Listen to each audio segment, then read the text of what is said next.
જય હિન્દ વિદ્યાર્થી મિત્રો, લાસ્ટ લેક્ચરની અંદર છે આપણે ડિસ્કશન કર્યા કે ઇન્સ્યુલિન છે એ કેવી રીતે બાયોટેકનોલોજી મદદથી આપણે ઉત્પન્ન કરી શકીએ છીએ.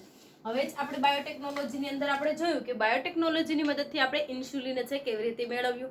તો કે પહેલા જે ઇન્સ્યુલિન કેમાંથી મેળવવામાં આવતું હતું, તો કે ભૂંડના સ્વાદુપિંડમાંથી મેળવવામાં આવતું. પહેલા જે ઇન્સ્યુલિન જે છે એ ભૂંડના સ્વાદુપિંડમાંથી મેળવવામાં આવતું. એની જગ્યાએ છે શું થતું હતું, તો કે એલર્જી ઉત્પન્ન થતી હતી, જેના કારણે જે પરજાત સજીવો છે તો એ દર્દીઓ માટે છે મુશ્કેલી સર્જાતી હતી.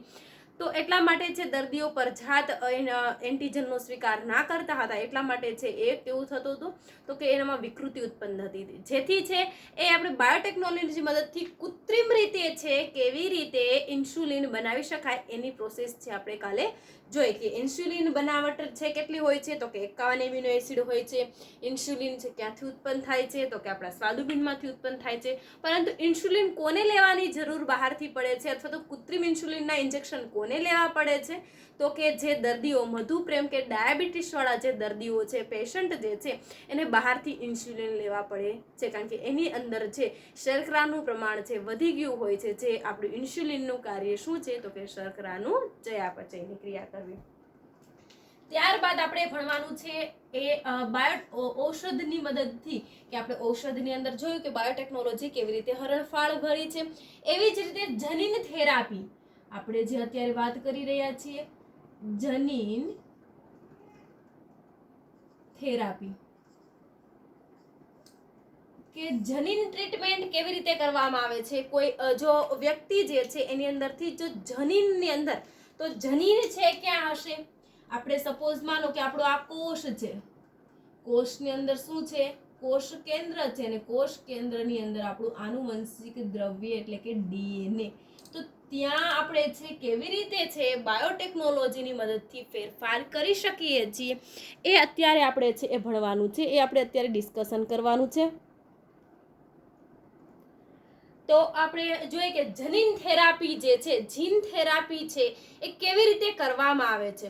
સૌપ્રથમ આપણે જોઈએ તો કે જનીન થેરાપી જે છે એ આપણે કોષની અંદર જનીન થેરાપી જે છે આપણે ક્યાં કરી શકીએ છીએ, કોષમાં, પેશીમાં અને વિકસતા ભ્રૂણમાં આપણે જનીન થેરાપી છે એ કરી શકીએ છીએ. તો કે જનીન થેરાપી એટલે શું, તો કે કોષમાં શું થાય છે કે કોષમાં નુકસાન પામેલા જનીન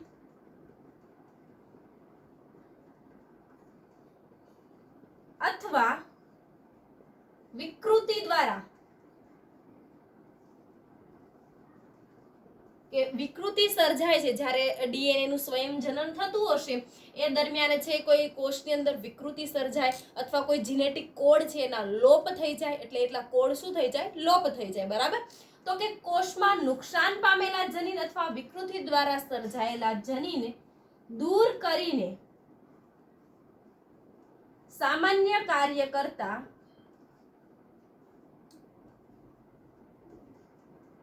જનીન દાખલ કરવાની પદ્ધતિને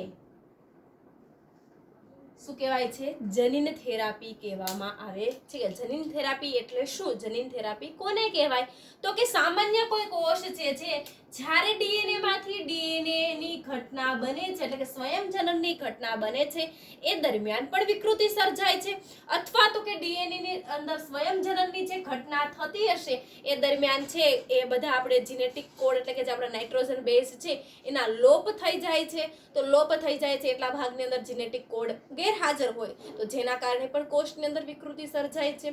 તો એ નુકસાન પામેલા કે વિકૃતિ સર્જાયેલા જનીનને દૂર કરીને બાહ્ય રીતે સામાન્ય એ જે કાર્ય કરતા હોય છે જનીનો, એ જનીનની જગ્યાએ સામાન્ય અથવા તો સક્રિય જનીન દાખલ કરવાની જે પદ્ધતિ જે છે એને શું કહેવામાં આવે છે, તો કે જનીન થેરાપી તરીકે ઓળખવામાં આવે છે.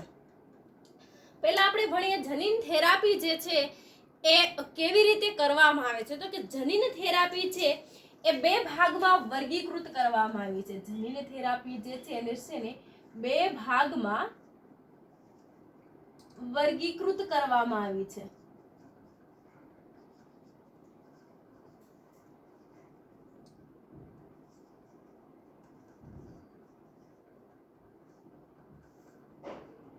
એક ટેકનિક જે છે કે જીન થેરાપી છે એ બે રીતે થાય છે. એક છે જર્મ પ્લાઝમ જનીન થેરાપી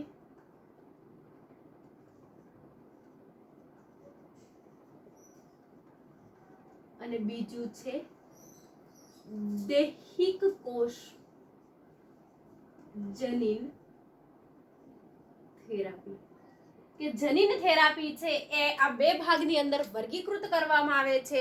એક જર્મ પ્લાઝમ જનીન તરીકે ઓળખાતા એની અંદર છે થેરાપી આપવામાં આવે છે. બીજું છે દૈહિક કોષની અંદર થેરાપી આપવામાં આવે છે. તો કે આ જર્મ પ્લાઝમ થેરાપીની અંદર શું કરવામાં આવે છે? તો કે અંડકોષ અને શુક્રકોષ, અંડકોષ અને શુક્રકોષમાં જનીન દાખલ કરવામાં આવે છે. શું કરવામાં આવે છે? જનીન પરિવર્તન કરવામાં આવે છે. સપોઝ કોઈ છે એને અંડકોષ અને શુક્રકોષનું જ્યાં ફલન થાય છે એમાં એટલે કે જર્મ પ્લાઝમ થેરાપીની અંદર જર્મ જનીનની અંદર શું કરવામાં આવે છે? તો કે શુક્રકોષ અને અંડકોષની અંદર જ જનીન પરિવર્તિત કરી દેવું છે. જે જનીન આપણે ઈચ્છતા જ નથી એ જનીન આપણે અવોઇડ કરવું છે, એ જનીન આપણે દૂર કરવું છે, એ પેઢીની અંદર આપણે જોઈતું નથી. તો આપણે ક્યાં જનીન ફેરવવાની જરૂરિયાત છે? તો કે અંડકોષ અને શુક્રકોષમાં જ આપણે જો જનીન ફેરવી દઈએ તો આપણને આપણો નવો લક્ષ્ય કોષ છે એ મળી જાય છે. તો આવી રીતે છે એ જર્મ પ્લાઝમ જનીન થેરાપી પણ કરવામાં આવે છે. ત્યારબાદ તમે સમજી જ ગયા હશો, હવે અહીંયા લખ્યું છે મેં દૈહિક કોષ જનીન થેરાપી. તો કેમાં કરવામાં આવશે? તો કે દૈહિક કોષમાં અને પેશીઓમાં કરવામાં આવે છે. તો કે અહીંયા છે એ જનીન કેવી રીતે દાખલ કરવામાં આવશે? તો કે ઇન્જેક્શનની મદદથી. કયા? તો કે માઇક્રો ઇન્જેક્શનની મદદથી. આપણે આગળ ટેકનિક ભણી ગયા હતા કે બધી જુદી જુદી ટેકનિકનો આપણે ઉપયોગ કરીએ છીએ કે ટંગસ્ટન ધાતુનો મારો કરાવીએ છીએ, સોનાનો મારો કરાવીએ છીએ, ત્યારબાદ માઇક્રો ઇન્જેક્શન આપણે લગાવતા હતા. એ બધી ટેકનિક તો કે અહીંયા છે માઇક્રો ઇન્જેક્શનની મદદથી અંડકોષ અને શુક્રકોષ ત્યારબાદ છે દૈહિક કોષની અંદર છે કે જનીન થેરાપી એની અંદર પણ કરવામાં આવે છે. તો કે આવી રીતે છે એ જર્મ પ્લાઝમ થેરાપી અને દૈહિક કોષની અંદર જનીન થેરાપી કરવામાં આવે છે. અને ત્યારબાદ છે એ વિકૃત કોષ છે એ દૂર થઈ જાય છે, એ નાશ પામી જાય છે, અવનત થઈ જાય છે અને એની જગ્યાએ છે સામાન્ય કાર્ય કરતા કોષો જે છે જેનું કાર્ય હતું એ કાર્ય કરતા આપણે ઉછેર ક્યાં કરાશે? તો કે પ્રયોગશાળાની અંદર. તો કે કયા પથ પર છે એ ઉછેર કરવામાં આવે છે એના માટે પણ બે ટેકનિક છે એ તમે ઓલરેડી ભણી જ ગયા છો. આપણે 11મા સાયન્સ થી ભણતા આવીએ છીએ. એક્સ વિવો અને ઇન વિવો કે બે પથ પર છે એ પ્રયોગશાળા છે એ કાર્ય છે એ કરતી હોય છે કે જે બાયોટેકનોલોજીની અંદર છે જનીન થેરાપી છે એ કયા બે પથ પર કાર્યરત જોવા મળે છે? તો કે એક્સ વિવો અને ઇન વિવો એ બે પદ્ધતિ પર કાર્ય કરે છે. બરાબર. હવે એક્સ વિવો, એક્સ એટલે બહાર,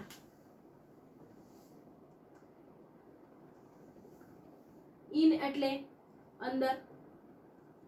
તો કે આ એક્સ વિવો એટલે ક્યાં? તો કે શરીરના કોષની બહાર.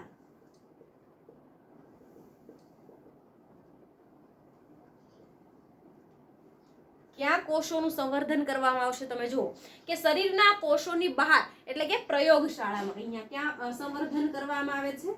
તો કે પ્રયોગશાળામાં. પ્રયોગશાળામાં છે એ કોષનું સંવર્ધન કરવાનું. ત્યારબાદ છે કે એને શું કરવાનું? એ જે સંવર્ધિત કે સપોઝ માનો કે આપણે આ પ્લેટની અંદર છે કોઈ કોષોને સંવર્ધિત કર્યા છે, વિકાસ કર્યો છે. હવે કોષો વૃદ્ધિ અને વિકાસ થઈ ગયા છે તો એને કઈ શાની મદદથી? તો કે માઇક્રો ઇન્જેક્શનની મદદથી આપણે ક્યાં દાખલ કરીશું? કોષમાં છે એ દાખલ કરીશું. હવે આ માઇક્રો ઇન્જેક્શનની મદદથી આપણે જેને ઉછેર કર્યો છે બહાર છે આ પ્રયોગશાળાની અંદર છે આપણે કોષો સંવર્ધન કર્યા છે તો આપણે સીધા માઇક્રો ઇન્જેક્શનથી પણ આપણે દાખલ કરી શકીએ છીએ, પરંતુ એ ટેકનિક ઘણી ખર્ચાળ છે. તો આપણે 11મું ચેપ્ટર ભણી જ ગયા છીએ. આપણે શાનો ઉપયોગ કરીશું? તો કે વેક્ટર, જેને આપણે પ્લાઝમિડ કહીએ છીએ, જે આપણે શું કરીએ છીએ, વાયરસના શરીરની અંદર છે દાખલ કરીશું અને એ વાયરસ છે ત્યારબાદ આપણે કોષની અંદર દાખલ કરીશું અને ત્યારબાદ એ જનીન જે છે એ શું કરશે, સ્વયં જનનની ક્રિયા કરશે. અર્થાત આ એક્સ વિવો એટલે કે પ્રયોગશાળાની અંદર છે તમે ઈચ્છિત જે જનીન છે એને સંવર્ધન કરો છો, ત્યારબાદ છે એને કોઈ વાયરસના શરીરની અંદર દાખલ કરો છો.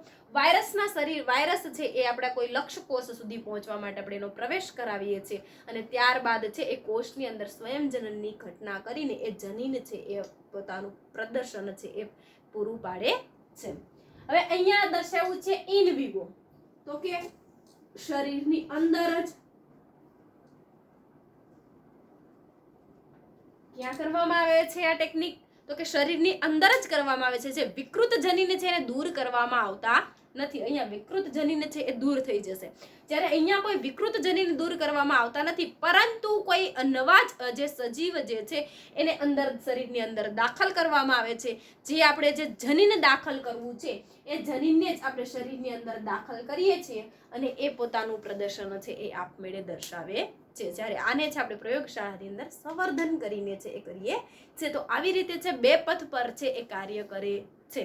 જનીન થેરાપી કેવી રીતે બે ભાગમાં વર્ગીકૃત કરવામાં આવી છે, તો કે જર્મ પ્લાઝમ થિયરી એટલે કે જર્મ જનીન થિયરી પણ તરીકે ઓળખવામાં આવે છે. ત્યારબાદ તે દૈહિક જનીન થિયરી. આ જે છે એ અંડકોષમાં થાય છે, શુક્રકોષમાં અંદર જનીન પરિવર્તિત કરવામાં આવે છે, જ્યારે પેલું છે દૈહિક કોષની અંદર છે એનું જનીન પરિવર્તિત કરવામાં આવે છે.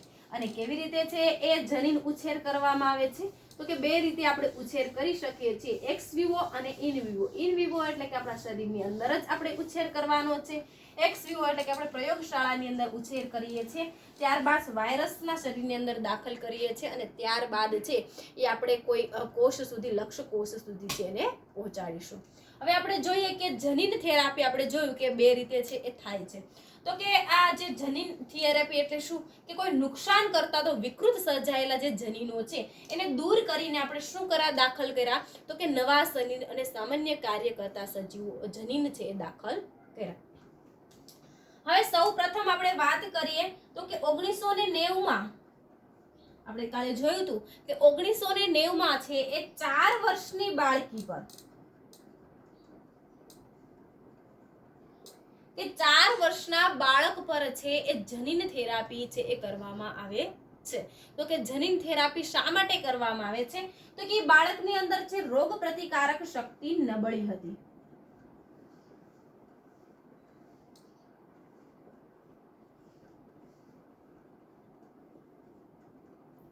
એ બાળકની અંદર શું જોવા મળે છે, તો કે રોગ પ્રતિકારક શક્તિ જે છે એ શું જોવા મળે છે, નબળી છે એ જોવા મળે છે. જેના કારણે છે એ બાળકીની ઉપર છે શું કરવામાં આવે છે, તો કે બાળકીની અંદર છે એ એની અંદરથી જે ઉત્પન્ન થતો ઉત્સેચક જે છે કે બાળકીની અંદર રોગ પ્રતિકારક શક્તિ નબળી કરવા માટે શું જવાબદાર છે, તો કે ઉત્સેચક જવાબદાર છે. તો એ ઉત્સેચક જે છે એડી ઉત્સેચક જે છે કે એડિનોસાઇન એમિનેઝ નામનો જે ઉત્સેચક જે છે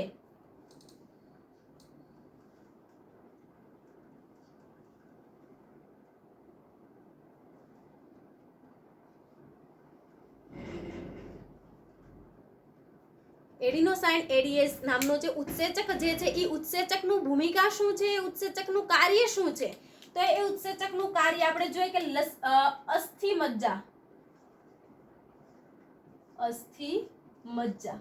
કે આપણા અસ્થિ મજ્જા છે જેને આપણે શું કહીએ છીએ, બોન મેરો કહીએ છીએ. તો એ બોન મેરો છે એનું કાર્ય શું છે, તો કે રુધિર કોષો ઉત્પન્ન કરવાનું. એનું કાર્ય શું છે, તો કે રુધિરના કોષો ઉત્પન્ન કરવાનું. બરાબર. હવે રુધિરના કોષો છે જેમાં શું હશે, તો કે એમાં લસિકા કોષો હશે. રુધિરના કોષોની અંદર કયા કોષો જોવા મળશે, તો કે લસિકા કોષો જોવા મળશે.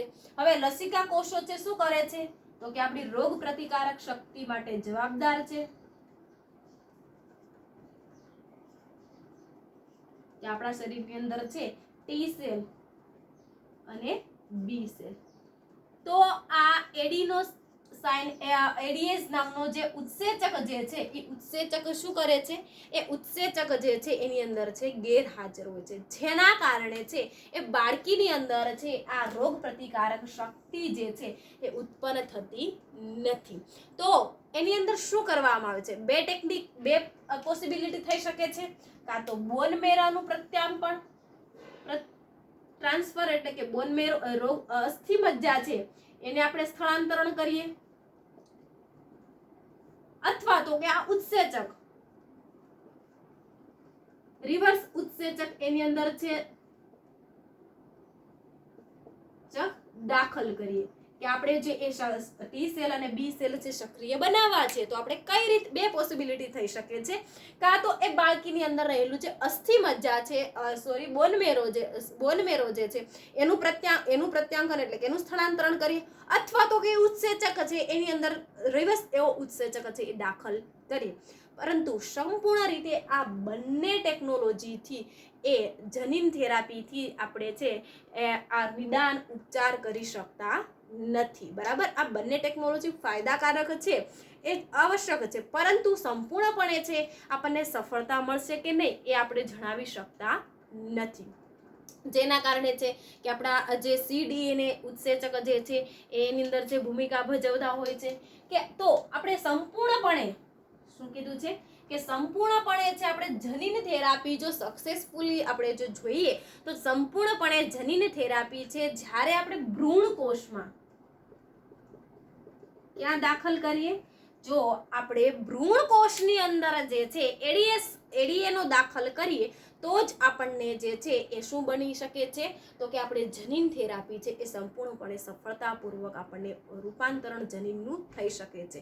જ્યારે આપણે અહીંયા અસ્થિમેરો સ્થળાંતરણ કરશું તો કોઈ બીજા અસ્થિ બોન મેરો છે દાખલ કરીશું એ સ્વીકાર્ય પણ બની શકે અથવા તો અસ્વીકાર્ય પણ બની શકે. અહીંયા છે આપણે એડીએસ ઉત્સેચક છે એટલે કે એડિનોસાઇન એમિનો નામનો જે ઉત્સેચક જે છે એ ઉત્સેચકની અંદર રિવર્સ ટ્રાન્સક્રિપ્ટેડ નામનો ઉત્સેચક દાખલ કરીશું, એ પણ પૂરતી 100% ભૂમિકા ભજવશે કે નહીં એનો ખ્યાલ આપણને નથી. એટલે કે 100% પદ્ધતિ આપણને ફાયદાકારક છે, જનીન થેરાપી સક્સેસ છે, પરંતુ ઘણીવાર ના પણ જાય. તો સંપૂર્ણપણે જો આપણે એડીએસ દાખલ કરવી રોગ પ્રતિકારક શક્તિ વિકસાવી છે તો આપણે ક્યાં વિકસાવીશું, તો કે ભ્રૂણ કોષમાં. ક્યાં વિકસાવીશું કે જે બાળકીના જ્યારે ભ્રૂણ કોષનો વિકાસ થાય છે એ દરમિયાન જો આપણે એને અંદર છે માઇક્રો ઇન્જેક્શન દ્વારા જનીન દાખલ કરવામાં આવે તો આ સંપૂર્ણપણે જનીન થેરાપી છે આપણે એ ઉપયોગ વિકસાવી શકાય છે, અથવા તો સંપૂર્ણપણે આપણને જનીન થેરાપી છે એ ફાયદાકારક છે એ થાય છે.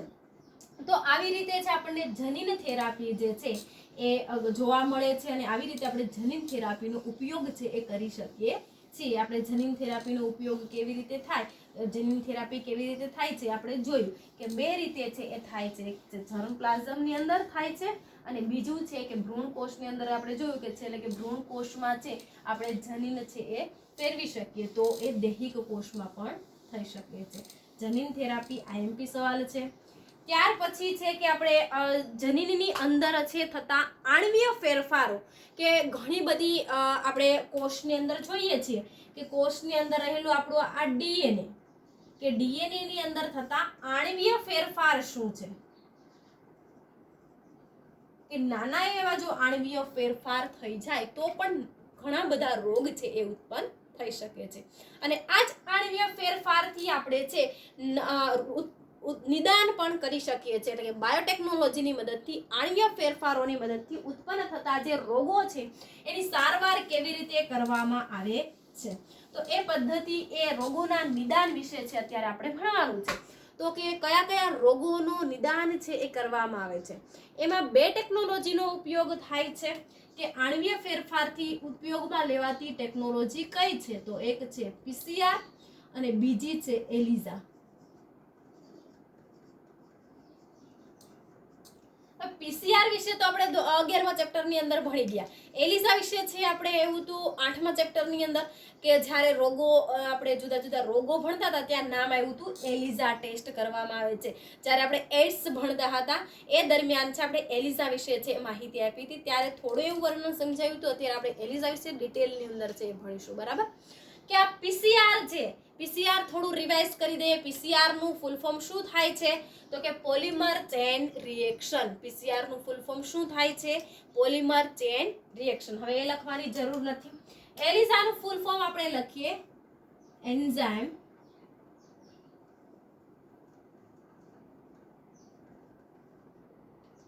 લિંક ઇમ્યુનો સોર્બન્ટ એસે. કે એલિઝા ટેસ્ટ નું ફૂલ ફોર્મ શું થાય છે? કે એન્ઝાઇમ લિંક ઇમ્યુનોસોર્બન્ટ એસે તરીકે ઓળખવામાં આવે છે. પહેલો શબ્દ જો એન્ઝાઇમ લખ્યું છે, બરાબર. એન્ઝાઇમ લિંક ઇમ્યુનોસોર્બન્ટ એસે એનું ફૂલ ફોર્મ છે એ થાય છે. હવે કે ઘણી વખત છે ડીએનએ ની અંદર છે ક્ષતિ ઉત્પન્ન થાય છે, જેના કારણે શું થઈ જાય છે? આપણે એનું નિદાન કરી શકીએ છીએ. તો અહીંયા આપણે ભણવાનું છે પીસીઆર અને એલિઝાની મદદથી આપણે કયા કયા રોગોનું નિદાન કરી શકીએ છીએ.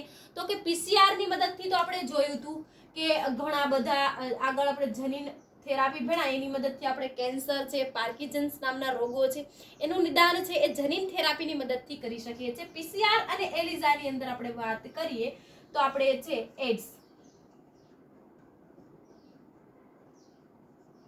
નિદાન કરવા માટે છે એ એડ્સ અને પીસીઆર છે એ વપરાતી હોય છે.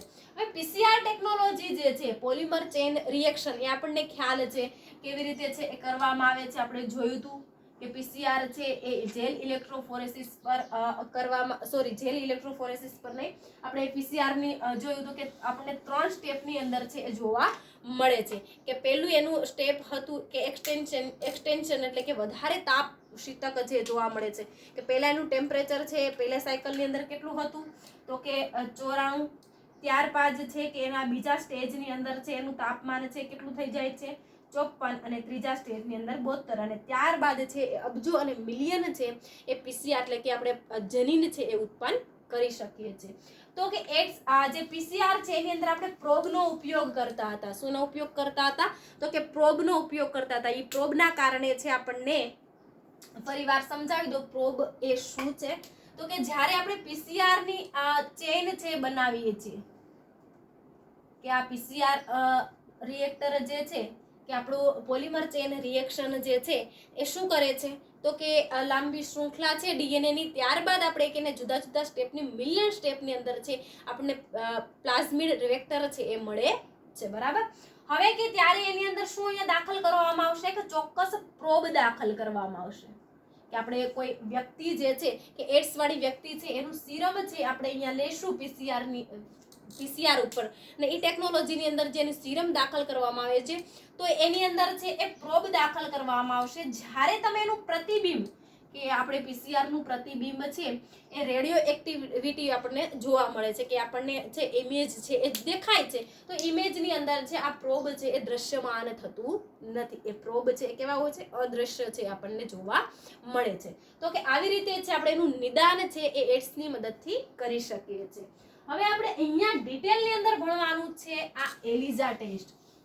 પીસીઆર તો આપણે ઓલરેડી 11મા ચેપ્ટરમાં ભણી ગયા. અત્યારે આપણે ભણીએ છીએ એલિઝા ટેસ્ટ. તો એલિઝા ટેસ્ટ જે છે એ સંપૂર્ણપણે એન્ટીજન અને એન્ટીબોડી પર થાય છે. એનો સિદ્ધાંત શું છે?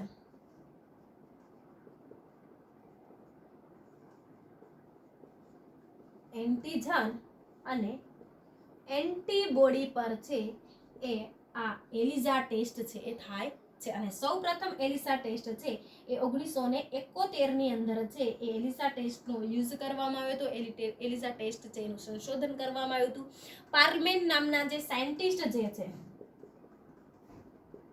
અને એમની ટીમ એ બધા દ્વારા જુદા જુદા 4 સાયન્ટિસ્ટો જે એલિઝા ટેસ્ટ સાથે છે એ સંકળાયેલા છે. સ્કોટબર્ગ નામના જે સાયન્ટિસ્ટ છે, પાર્મેન નામના સાયન્ટિસ્ટ છે, એ બધા સાયન્ટિસ્ટ અને એની ટીમ દ્વારા છે સૌપ્રથમ એલિઝા ટેસ્ટનું છે એ સંશોધન કરવામાં આવ્યું હતું. એલિઝા ટેસ્ટ છે એને યુઝ કરવામાં આવી હતી. હવે આપણે જોઈએ કે એલિઝા ટેસ્ટ છે એ કેવી રીતે થાય છે. તો કે જેવી રીતે આપણે જોઈએ છે માઇક્રોપ્લેટ આવેલી હોય છે, આપણે જોઈએ કે જુદી જુદી માઇક્રોપ્લેટ આવેલી હોય છે, એવી જ રીતે છે એલિઝા ટેસ્ટ માટે પણ જુદી જુદી એલિઝા ટેસ્ટ માટે પણ ટેસ્ટ આવેલી હોય પ્લેટ આવેલી હોય છે. તો કે આ સિદ્ધાંત છે શું છે તો કે સિદ્ધાંત એન્ટીજન અને એન્ટીબોડી પર કરવામાં આવે છે. પાર્મેન્સમના સાયન્ટિસ્ટ દ્વારા છે એ સૌપ્રથમ છે આ એલિઝા ટેસ્ટ છે એ ઉપયોગમાં આવે છે.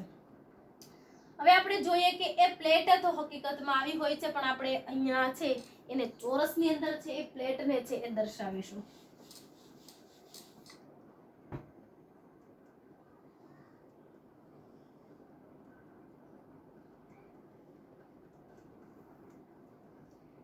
કે આ પ્લેટ છે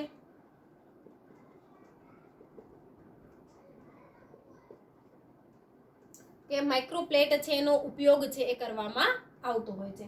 હવે આ માઇક્રો પ્લેટ છે એ પોલિસ્ટ્રેનની પણ બનેલી હોય છે. હવે આ પાર્લમેન્ટ નામના જે સાયન્ટિસ્ટ છે અને માઇક્રો પ્લેટનો ઉપયોગ છે એ થતો હોય છે. હવે એ પ્લેટની અંદર છે સૌપ્રથમ શું કરવામાં આવે છે તો કે એન્ટીજન દાખલ કરવામાં આવે છે.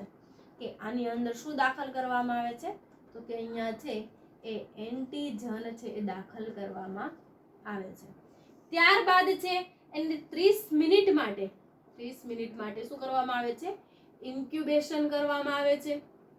30 મિનિટ માટે ઇન્ક્યુબેશન થઈ ગયા બાદ એને 24 એનું ઇન્ક્યુબેશનનું ટેમ્પરેચર છે એ 24 સેલ્સિયસ છે એ રાખવામાં આવે છે અને સમયનો ટાઈમ ડ્યુરેશન છે એ 30 મિનિટનો હોય છે. ત્યારબાદ છે એને બીજા આપણે એ પ્લેટની અંદર છે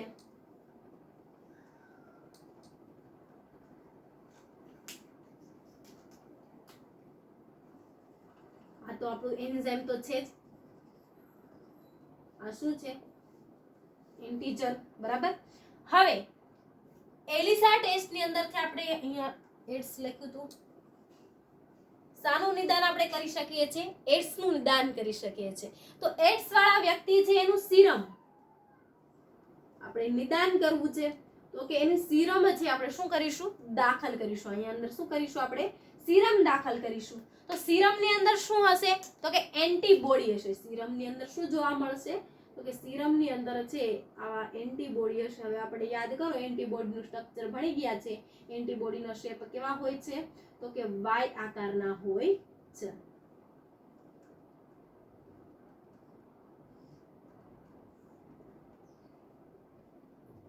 અહીંયા ફક્ત જે છે એ શું છે એન્ટીજન છે. અહીંયા છે એ એન્ટીજન એન્ટીબોડી સંકુલ બની જાય છે. ત્યારબાદ એની એક સેમ પ્રોસેસ છે એ કરવામાં આવે છે.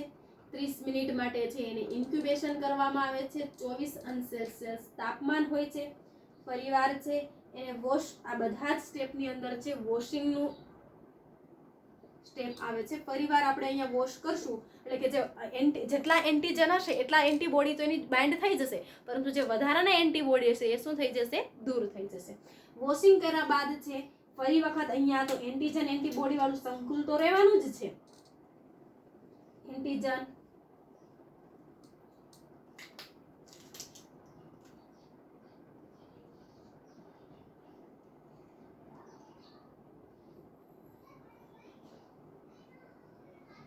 હવે આમાં છે એ એન્ઝાઇમ દાખલ કરવામાં આવે છે.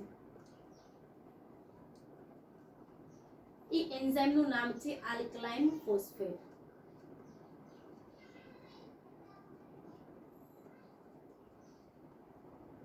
આલ્કલાઇન ફોસ્ફેટેઝ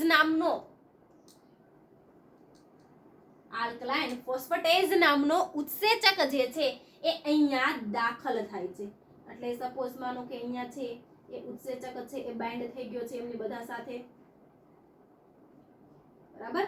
તો કે અહીંયા છે શું થઈ ગયું એન્ટીજન એન્ટીબોડી અને એન્ઝાઇમ. એન્ટીજન એન્ટીબોડી એન્ઝાઇમ નામનું સંકુલ છે અહીંયા નિર્માણ થાય છે. એટલે કે આવું કોમ્પ્લેક્સ પહેલા શું હતું ફક્ત એન્ટીજન હતો.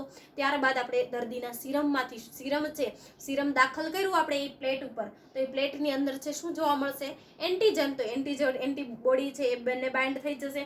હવે જો વધારાના એન્ટીબોડી હશે તો એ શું થઈ જશે આપણે વોશિંગની પ્રક્રિયા પ્રોસેસ આપીશું એ દરમિયાન છે વોશની અંદર છે એ ક્લીન થઈ જશે. ત્યારબાદ હવે આપણે અહીંયા દાખલ કરીએ છીએ આલ્કલાઇન ફોસ્ફેટેઝ નામનો ઉત્સેચક છે એ દાખલ કરવામાં આવે છે.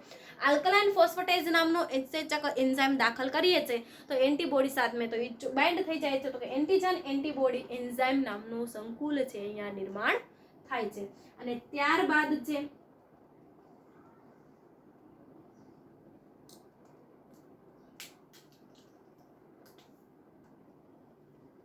કે અહીંયા આપણે એન્ટીજન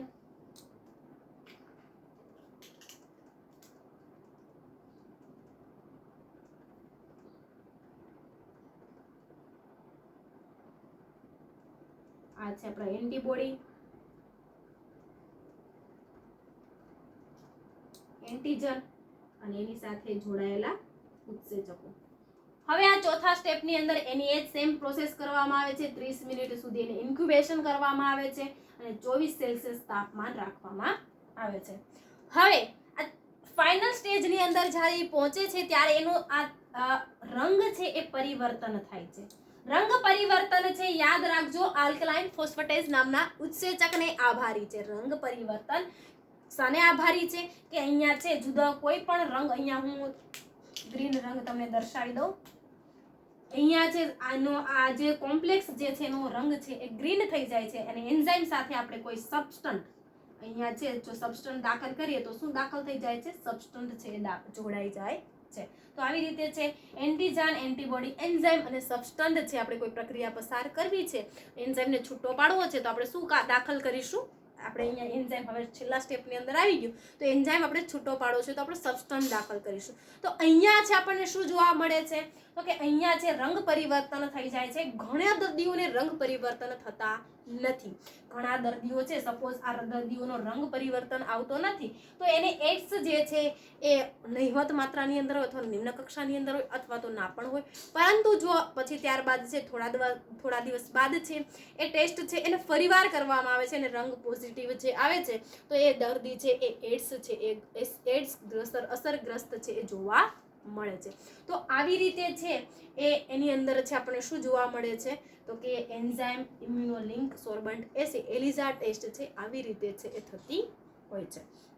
હવે આપણે જોઈએ છે કે આ એડ્સ વાળી વ્યક્તિ છે તો કેવી રીતે છે એ થતું હોય છે. અહીંયા હું તમને દર્શાવી દઉં વાયરસ.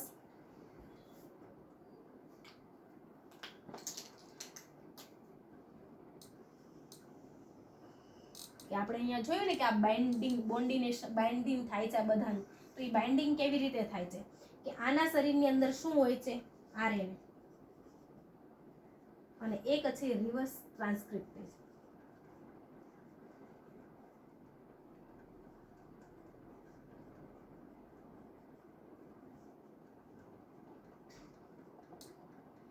કે આ છે એ વાયરસનો અણુ છે જેની અંદર છે આવા સ્પાર્ક આવેલા હોય છે. આ હું એડ્સ નો અણુ તમને દર્શાવું છું.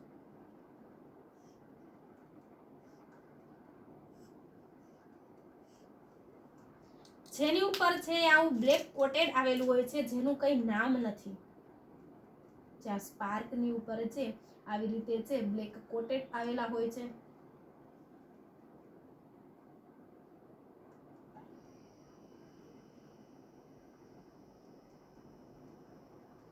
હવે આ શાનો અણુ છે? તો કે વાયરસ ગ્રસ્ત એડ્સ નો HIV નો કે આપણે જોઈએ છે કે HIV અણુ જે વાયરસ ગ્રસ્ત છે આનું સ્પાર્ક આપણે અહીંયા દર્શાવ્યું છે. હવે એ જ છે કે કઈ સામાન્ય અણુ જે છે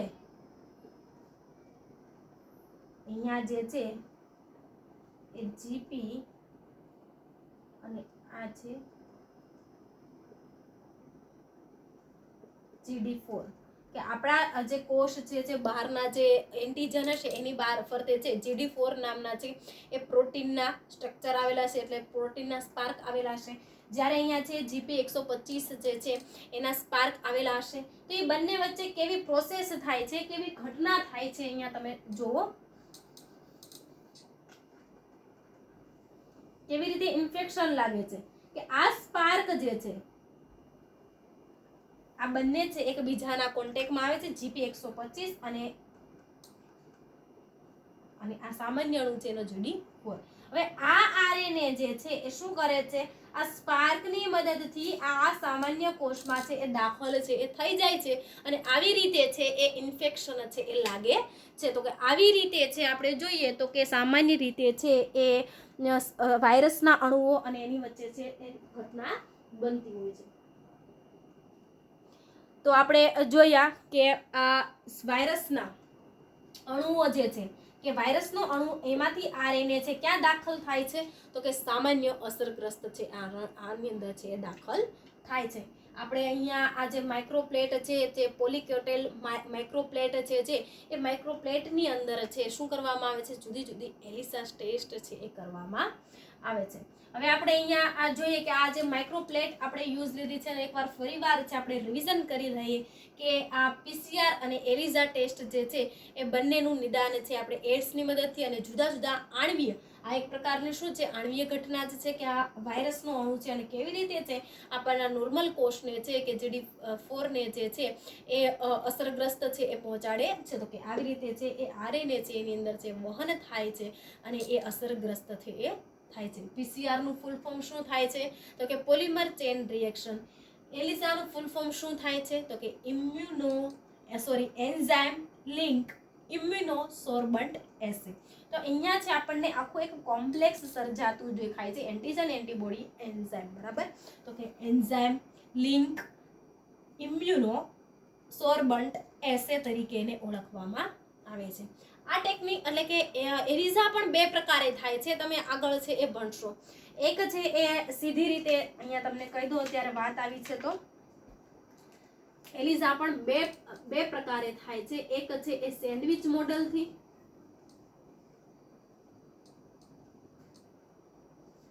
અને બીજું છે એ સામાન્ય રીતે આપણે અહીંયા દર્શાવ્યું છે એવી રીતે છે એલિઝાની ટેસ્ટ છે એ કરવામાં આવતી હોય છે. જે સેન્ડવિચ મોડેલની અંદર છે કેવી રીતે થાય છે કે જેમ અહીંયા આપણે શું દાખલ કર્યો એન્ટીજન દાખલ કર્યો એન્ટીબોડી દાખલ કર્યો અને બીજો એન્ટીજન દાખલ કરવામાં આવે તો એક પ્રકારનું લેયર છે થતું એન્ટીજન એન્ટીબોડી અને એન્ટીજન. તો એવી રીતે સેન્ડવિચ મોડેલથી પણ એલિઝા ટેસ્ટ એમ બે પ્રકારે થાય છે. તમે આગળના ધોરણોની અંદર છે એ એલિઝા ટેસ્ટના છે એ પ્રકાર છે એ ભણશો કારણ કે એડ્સ જે છે એ ઘણો ભયંકર અને ખતરનાક રોગ છે એ આપણને ખ્યાલ જ છે કારણ કે આપણે રોગોના ચેપ્ટરની અંદર છે એડ્સ કેવી રીતે ફેલાય એને અટકાવવાના ઉપાયો શું છે એનું નિદાન આપણે ત્યારે ફક્ત એટલું જ આવ્યું હતું કે એલિઝા ટેસ્ટથી થાય છે. પરંતુ એલિઝા ટેસ્ટ છે એ માઇક્રોપ્રોપાઇલ પ્લેટ જે છે આ જે માઇક્રોપ્લેટ છે એની અંદર કેવી રીતે થાય છે એ આપણે સમજ્યા ના હતા. ટેક્સ્ટબુકની અંદર પણ એનું વર્ણન નથી આપ્યું અથવા તો સમજૂતી નથી આપી કે એલિઝા ટેસ્ટ કેવી રીતે થાય છે. પરંતુ તમારે યાદ રાખવાનું છે કે એલિઝા ટેસ્ટ જે છે એ કેવી રીતે છે એ થતી હોય છે કારણ કે ઘણી વખત છે એ નીટની અંદર સવાલ પૂછાતા હોય છે કે ત્રીજા સ્ટેપની અંદર છે કેવી બોન્ડિનેશન છે એ જોવા મળે છે. તો કે એન્ટીજન એન્ટીબોડી અને એન્ઝાઇમ છે એન્ટીજન એન્ટીબોડી એન્ઝાઇમ અને સબસ્ટન્ટ એવી રીતે છે કયા કયા કોમ્પ્લેક્સ છે ક્યાં જોવા મળે છે એ આપણને જોવા મળે છે. પહેલા સ્ટેજની અંદર ફક્ત એન્ટીજન જ હોય છે. બીજા સ્ટેજની અંદર એન્ટીજન અને એન્ટીબોડીનું કોમ્પ્લેક્સ હોય છે. ત્રીજા સ્ટેપની અંદર એન્ટીજન એન્ટીબોડી અને એન્ઝાઇમનું કોમ્પ્લેક્સ હોય છે અને ચોથા સ્ટેજની અંદર એન્ટીજન એન્ટીબોડી એન્ઝાઇમ અને સબસ્ટન્ટ. આપણે સબસ્ટન્ટ શા માટે દૂર કર્યો કારણ કે આપણે હવે છે દૂર કરવાનો છે એ એન્ઝાઇમને બરાબર.